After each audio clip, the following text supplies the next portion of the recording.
క్లుప్తంగా తెలియజేస్తున్నాము. ఆ విధంగా ఈ రోజు మన ఇక్కడ భోగి మంట కాల్చేటప్పుడు ఏ విధమైనటువంటి కాలుష్యం, ఒక ప్లాస్టిక్ కానీ ఒక రబ్బర్ కానీ ఇందులో కలవకుండా మనం ప్యూర్ గా ఆ పిడకల్లో ఆవు నెయ్యి మరియు పంచదార మిక్స్ చేస్తూ వెలిగించడం జరిగింది.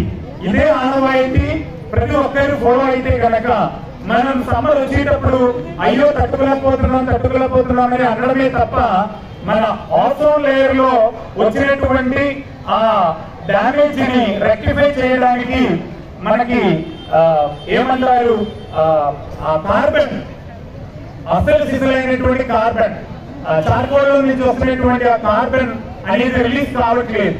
కనుక భోగి మంట వెలిగిస్తున్నటువంటి ప్రతి ఒక్కరు కూడా సైంటిఫిక్ గా ఆ భోగి మంట వెలిగించినట్లయితే కనీసం మన కొవ్వూరు పట్టణం మీద కాలుష్యం లేకుండా, ప్లాస్టిక్ యొక్క ఇబ్బందులు, రబ్బర్ కాలేటప్పుడు వచ్చినటువంటి ఆ ఇబ్బందులు లేకుండా అసలు సిసలైనటువంటి ప్యూర్ ఆక్సిజన్ ని మనం స్వీకరించి పండుగ చక్కగా మన పాల్గొనే విధంగా ఈ సంక్రాంతి ప్రతి ఒక్కరికి దీవెనలు, ఆశీస్సులు ఇంకా మెండుగా ధారాళముగా కురిపించాలని ఆ భగవంతుని ఆశిస్తూ, అదేవిధంగా మీరు కూడా ఎవరినో మీ దేవుడిని అర్థిస్తూ పిల్లలు అందరూ కూడా ఆరోగ్యంగా ఉండాలని, తల్లిదండ్రులు అందరూ కూడా చక్కగా రానున్న సంవత్సరం అంతా కూడా మంచి ఆరోగ్యంగా ఉండాలని ఆ భగవంతుని కోరుతూ మరోసారి ప్రతి ఒక్కరికి సంక్రాంతి, రాబోయే సంక్రాంతి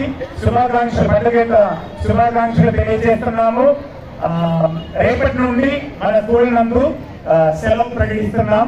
తిరిగి 20వ తారీఖు సోమవారం నాడు పిల్లలందరూ యథావిధిగా స్కూల్ నందు తీసుకురావాల్సిందిగా ప్రతి ఒక్కరిని కోరుతున్నాను. ఇది మనకి వినపడు సెలవు అంటేనే మనకి అల్పుతుంది. పిల్లలందరూ సెలవు కోసం ఎదురు చూస్తారు. కనుక ఈ రోజు నుండి ఇప్పుడు సాయంత్రం నుండి వారికి సంక్రాంతి సెలవు. ఊరెళ్ళే వాళ్ళు జాగ్రత్త.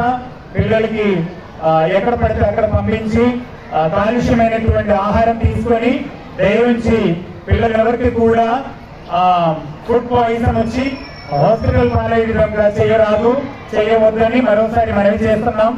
అసలే బాగలేదు, వాతావరణం బాగలేదు.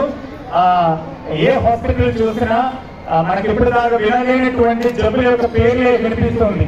కనుక ఏ ఊరు వెళ్ళినా త్రాగునీళ్ళు కొంచెం జాగ్రత్త వహించండి, ఫుడ్ కొంచెం జాగ్రత్త వహించండి. 10 రోజులు మీ చేతికి అప్పగిస్తున్న చిన్నారుల్ని చాలా జాగ్రత్త, మీరు జాగ్రత్త వహిస్తారని తెలుసు. మళ్ళీ సంక్రాంతి సెలవులు అయిపోయిన తర్వాత ఇప్పుడు చూడండి, బయటకు వచ్చేటప్పుడు ఏంజల్స్ లాగా ఉన్నాయి, ఫేస్ అంతా కూడా హోలీ ఏంజల్స్ లాగే ఉండాలి. కానీ 10 రోజులు దాటాక వచ్చేటప్పుడు దెయ్యకి మాదిరి వస్తారు. మొత్తం కళ్ళంతా లోపలికి వెళ్ళిపోయి చీక్స్ అంతా లోపలికి గుచ్చిపోయి నలుపు రాక్షసులాగా తయారవుతారు.